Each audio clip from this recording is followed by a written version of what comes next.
after we scored that touchdown, I remember that's when you came up to me. I did. I said, "Do you need any lead time for the double pass?" And you said, "What?" And I said, "Do I have to tell you that it's coming?" Meaning, like, do you need to take your red gloves off or whatever? You know, your cutters or whatever they are. Like, what do you do? Do I need to tell you that this is coming? Like, fuck no. 5 minutes in advance, you're like, no. Yeah, that's what you said. Just throw it. Just call it whenever you want. And I'm like, okay. You know, so we did. Yeah, that was the first touchdown was the one we actually did the Raven Baltimore formation the first time. We were down by 14. And then when we scored one, that's when we went with the double pass. The double pass. Speaking of double pass. Which we had actually called earlier in the season. Against the Chiefs. Chiefs. That's right. We just didn't throw it over there. We called it, and, you know. It was Dola going to throw it, wasn't it? Was it you or Dola? I don't remember. I watched this morning. It was going to be you. Okay. It was gonna be, But Dola was like saying... It was man-to-man coverage. Man-to-man coverage. Like, we couldn't do it. Dola was trying to call you off when you were in motion. Yeah. Can we go into the second time I threw the football? 2019 in Philly? Philly. Yeah, we can do that. That was a great story. So Jules has story. Jules has told his side. Jules has told his side plenty. I've told Would my love side. to hear your side. I want to know if my memory's really fucked up. No, you got it right. The night before the game. Yeah. This is the story. Yeah. So this wasn't the same play. No, it was a different play. Throw it here, throw it back, Screen. set up the catch and run. And in we always did like a little ballroom, which I always felt like you guys loved that. I loved it Just too. to reiterate, It was almost like a very comforting feeling when you walked out of there, like we all got it. Yeah, we all got it, and it was loose and so. But it wasn't always loose, depending on like the games. 'Cause sometimes we go in there running hard and stuff. I mean, but that was. But I don't think we ever went in there like it wasn't like a big teaching session at all. It was just I would call the play. You guys would get on. You would do it and walk through it, and that was it. But if you had like a new player coming in that had a big role, that was different. Like if he was nervous, we were all kind of watching them too as well. And Julian, I'm going to tell two stories quickly. When he came back in 2018. Okay, so the walkthrough, because we played on a Thursday night, so we didn't have practice. We didn't have any practice that week because it's just walkthroughs. Well, I had no live. He does the hotel like walkthrough, and he's soaked because he's like running routes in the ballroom. But Tom's with me throwing them. Nobody else, and Tom always had like a little lacrosse ball, and he would bounce it to you to like show you. And Julian is literally like, you could see everything. Like he was just drenched. And I remember the other guys were like looking at him like, what is going on with this guy? I'm like, yeah, he's obsessive compulsive right now. I think he needs to play a game is what he needs to do. I needed to play a game. Oh my God. Dialed up a wheel for you on the first possession. Hey, walk through like you play, baby. So anyway, the Philly game was the second throw. Mm-hmm. That night in the hotel, the night before the game, we go walk through it. Tom bounces the ball to Julian. Julian gets the ball, and then he looks and throws it to Phil. Phil's just wandering up the field trying to get at the defense to come this way, and Philly catches it, and I look at him and I'm like, Don't you fucking do that. Just throw the ball over there. Just throw the ball. And I think we actually did it again, just so he would like do it right. You know what I mean?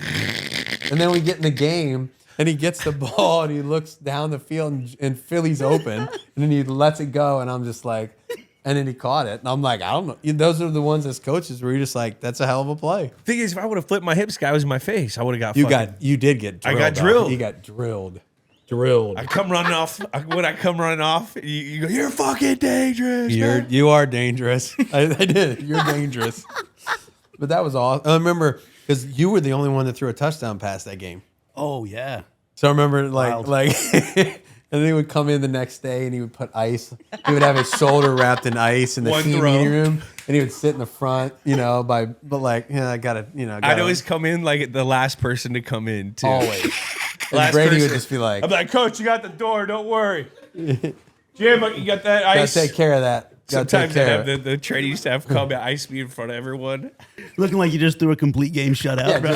Literally. Like it's Randy Johnson after a 9-inning Oh my! I will say that pass, the "You're Dangerous Maverick" moment in Philly, put Jules at 5 of 6, 141 yards and 2 TDs as a passer. There you go. What was his rating? Had to be exceptional. That had to be amazing. Yeah, we had the one in the Super Bowl to Dion. Oh man, he was close to it. He almost made that. He almost made that catch. That was I shouldn't have thrown it. That was nuts. What you mean? Was he open? Yeah, he got him. He was like just by him. The guy did a good job of peeling on it. Yeah. But the rest of the defense was over there. That game was a blur. 158.3. That's perfect. Is that perfect? That's right? perfect. Someone say that's pretty good. Not too shabby, bro. Someone say The loudest I've ever heard that stadium was when you threw the double pass and scored. That I've never heard that stadium. That stadium's been loud a number of times in our lives. Yeah. That was the loudest noise that I personally had heard, like because it was almost like, like we came back once, then we're down 2 touchdowns, and so they're like, oh no, not again. Then we come back again, and to do it that way with you hitting Dan, I mean, that was as noisy as I think I can ever remember. That was a fun play, but it wasn't over. So Nope. Hold on, before we do that, we have players on. We like to walk through like a specific moment, generally from the big game. We've heard Jules's perspective. We've heard Danny Amendola's perspective of that play. I'd love to hear your like beat by beat perspective of that double pass play. So down 7, then they punted, got the ball back. I remember it was ready, and I had already checked with Bill. Like we're good. He goes whenever you want to do it, I'm good. And because I always felt like whenever you're running something that's a little bit screwy, just you better check with your big boss and make sure that you're not doing it and he doesn't want you to like fake punts and So he already signed off whenever you want to do it. And I just didn't feel right about doing it. Not like I wanted to get a first down and then do it. yeah. I didn't want to do it like the first play of the drive. I didn't want to do it on 2nd and 8, like after the first play of the drive. I wanted to can we get a first down? And then once we get the first down, let's try it. You know what I mean? And so we did. We got a first down, and then I think it was right around midfield, and it was kind of the right time to do it. Mm-hmm. And Dean acquiesced. He brought the star blitz off the side that we threw the ball to. He gave us. We didn't know we were going to get that, but it made the play better because we only had one guy out there that we needed to block, and it wasn't 2. And so was that Gronk out there? Gronk. I think it was Gronk out there. And then Danny did a good job of hesitating and going by. But, after I asked him if he needed any lead time, he said no. Bill had already, signed off on the whole thing. And I just really wanted to get a first down so it wasn't so almost like desperate. Mm-hmm. Like we got to try this right off the bat. Yeah. You know what I mean? I wanted to kind of no thirsty. Yeah, get a little bit of a momentum going in the drive, and then give ourselves a chance to see if we could hit it. So, and it was perfect because it was on our sideline. I love doing those things when they're on your sideline. So when I'm going over emotion, what's going through your mind? It's not man. And then when I saw the guy start to creep in and he was going to blitz, I'm like, I don't know. We couldn't have drawn up a better, them playing a better defense for the play. It was really just going to matter whether the corner bit it or he didn't. Yeah. And, Danny did a good job of bluffing it and then went by. You mentioned, wanting to do a play like that after first down and doing it on your own sideline.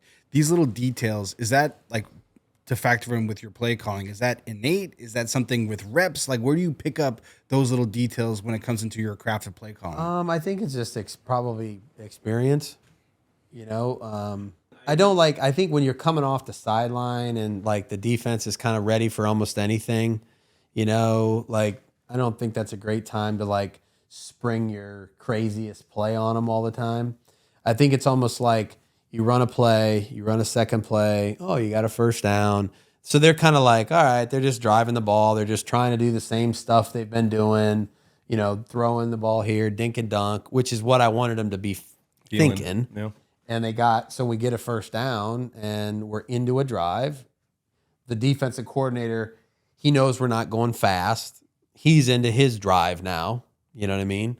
Meaning Dean's you kind of get into a rhythm of the drive itself. Each drive is different. And so we first down play, huddle, second down play, first down, go back to the huddle. You know what I mean? So now Dean's in his rhythm too. And so, again, I thought that was a better way to do it, honestly, than go out there and be desperate and try to hurry up and get to it. And, people don't realize these, I don't know how it's in other places, but there's a department that studies and gives everyone around the league what they're doing to our coaches, and they look at it. These guys study it so that, you can always see when it's the best opportunity. He's probably seen this situation go down. May not be the specific trick play, but a different trick play that, a team off of, a big play makes another big play, feels desperate. So these guys, they're always watching the game. Yep. And that's how they get their experience. It's not only through coaching it, but watching other coaches. The great coaches will use their experiences and implicate it into their own.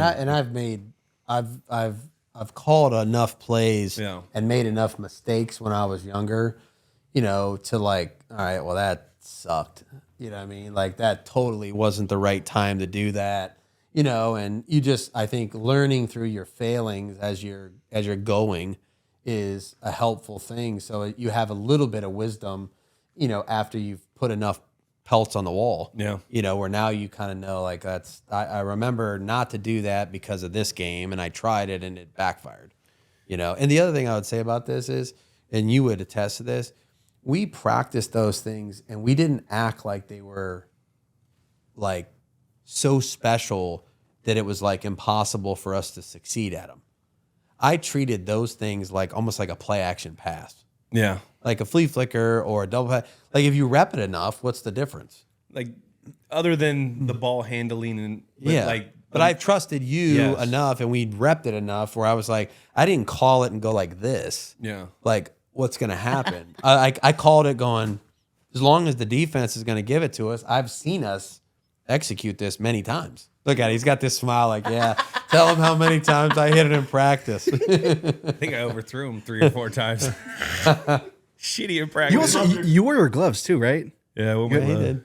Because he always shits on quarterbacks when they wear their gloves. Yeah, but I'm not going to take my glove off. And Well, just that's fucking, why. That's the thing, is you take it off. Then These people guys they are. know. Baltimore might have Yeah. been perceptive enough to go, like, hold on a minute here. He took his fucking glove off. Yep. This guy Michael Jackson. Yeah.